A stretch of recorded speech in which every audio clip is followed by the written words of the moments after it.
We'll begin with Luke chapter 23, and we'll be reading all the way through to the beginning of chapter 24.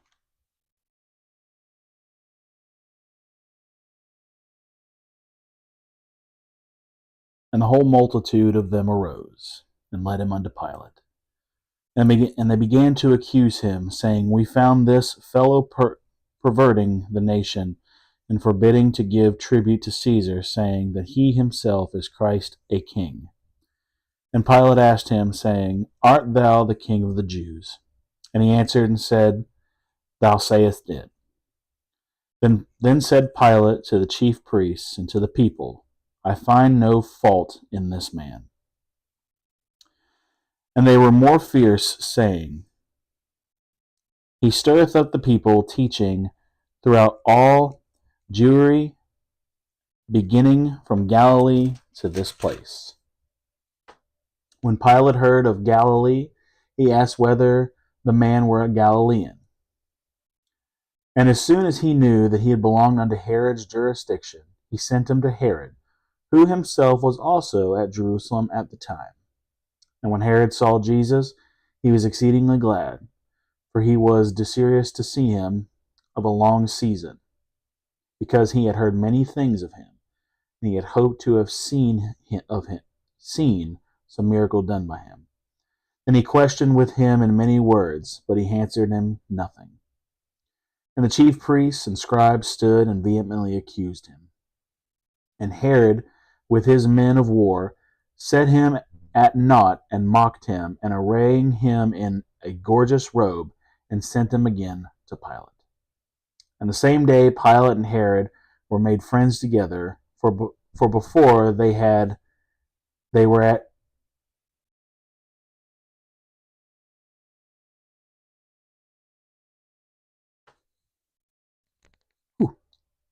Sorry, I was trying to yawn there. My apologies. And at the same day, Pilate and Herod were made friends together, before they were at enemy between themselves. And Pilate, when he had called together the chief priests and the rulers of the people, said unto them, Ye have brought this man unto me, and one that perverteth the people, and, behold, I, having examined him before you, have found no fault in this man, touching those things whereof ye accuse him.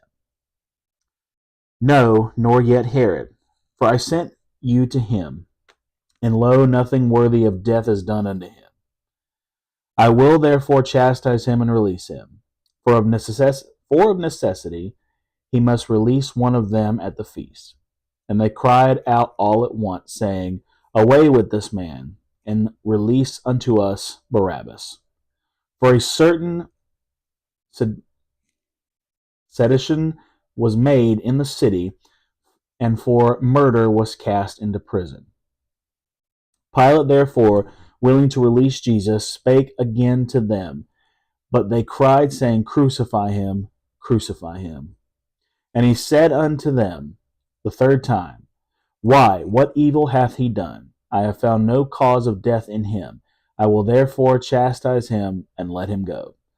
And they were instant with loud voices, requiring that he might be crucified. And the voices of them and the chief priests prevailed. And Pilate gave sentence that it should be as they required.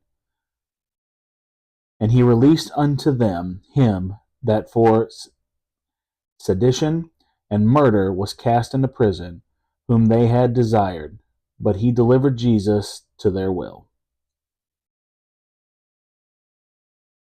And as they led him away, they led him hold upon one Simon, a Cyrene, coming out of the country, and on him they laid the cross, that he might bear it after Jesus.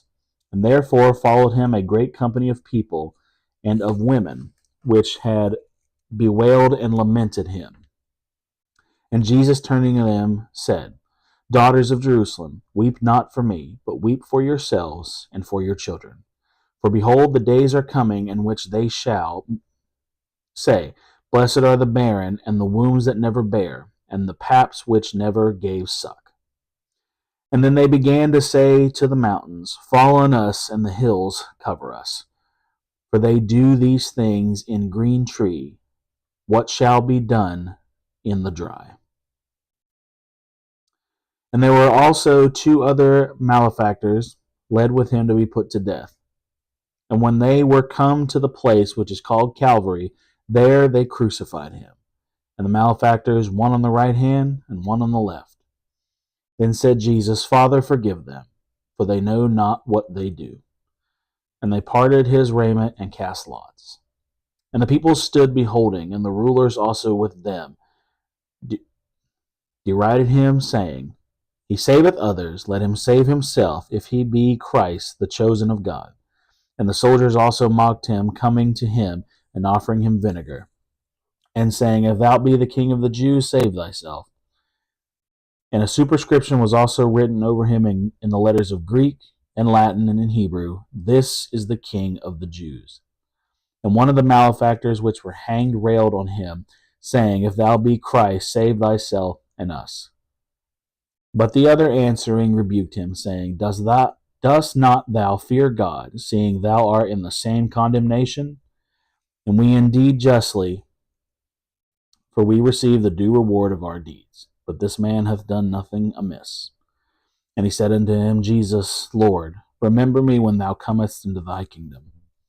And Jesus said unto him, Verily I say unto thee, today thou shalt be with me in paradise. And when it was about the 6th hour, and there was darkness over all the earth until the 9th hour, and the sun was darkened, and the veil of the temple was rent into the midst. And when Jesus had cried with a loud voice, saying, Father, into thy hands I commit my spirit. And having said thus, he gave up the ghost. And when the centurion had saw what was done, he glorified God, saying, Certainly this was a righteous man. And all the people that came together to the sight, beholding these things which were done, smote their breasts and returned. And all his acquaintance and the woman that followed him from Galilee stood afar off, beholding these things. And behold, there was a man named Joseph, a counselor, and he was a good man and just. The same had not contented to the counsel and deed of them. He was of Arimathea, a city of the Jews, who also himself waited for the kingdom of God. This man went unto Pilate and begged for the body of Jesus. And he took it down and wrapped it in linen, and laid it in a sepulchre that was hewn in stone, wherein never man had before was laid. And that day was the preparation, and the Sabbath drew on. And the women also, which came with him into Galilee, followed after, and beheld the sepulchre, and how his body was laid. And they returned, and prepared spices and anointments, and rested the Sabbath day, according to the commandment. I hope on a day like this, we step back and hopefully reflect on a day that, for most, could just be another day. I know there are probably some people out there that, I can't find the words, there are some people that just see this as another day, and there are plenty that see today as a dark day in this historical moment. Not only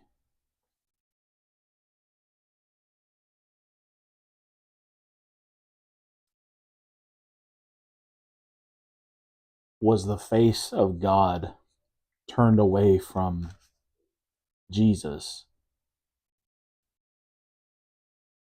I honestly feel like today is a day that, on that day, there had to have been something that wasn't felt. You know, we talk about how we today have the Holy Spirit, and we feel that presence when we're in a walk with God. But I genuinely feel like that day had to be different. It had to be different in a way that felt silent. I'm often drawn to a piece of music. I'll look it up here. When I was in college, I played a piece called Crown of Thorns by a composer named David Maslanka. And I will do my best to try to get this piece pulled up on the screen for everyone. No guarantees that this will work perfectly because, screen capture. Okay. Ooh, whoa. Okay. Now, hopefully you all can see my screen. So I'm going to play, actually, this is live. This is 100% live. Okay. Window capture. I am. Aha. Figured it out. All right. We're doing this together, folks. So this is the piece Crown of Thorns by David Maslanka. We're going to listen to just a little bit of it. And I'm going to get my audio turned up just right.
Now, I am going to pause it for a minute. I'm going to go ahead and describe to you why I'm showing this piece. So this piece, obviously called Crown of Thorns by David Maslanka, is, about, obviously, the crown of thorns placed on Christ's head. The part I want you to really pay attention to is this delicate part in the middle.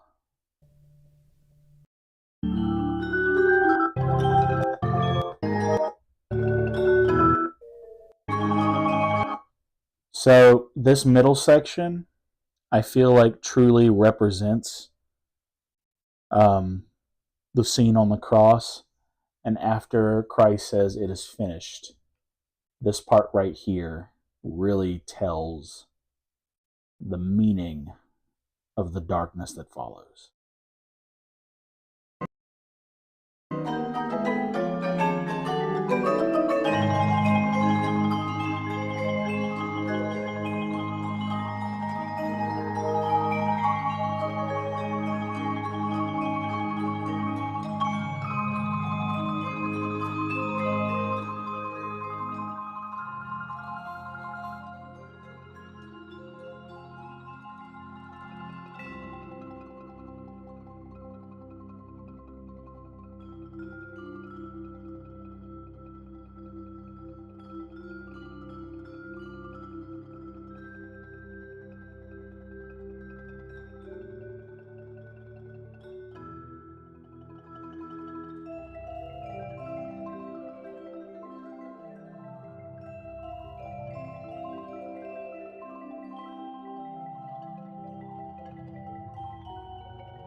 I will leave a link in the description of this video once it's posted later for you to listen to the whole piece. It's about 15 minutes long if you got time.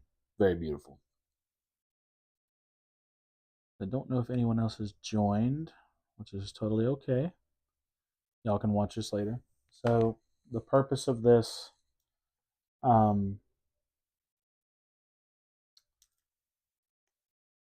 is just to reflect. My wife and I just got back from watching that animated movie, King of Kings. Very good. For children's media, everyone should go watch it. Adults, teenagers, you name it. So definitely go give it a watch. I'm sure it'll be out and streaming soon, but it's very good. Very fast paced, obviously, for telling the story of the gospel. Very fast paced, but very good too.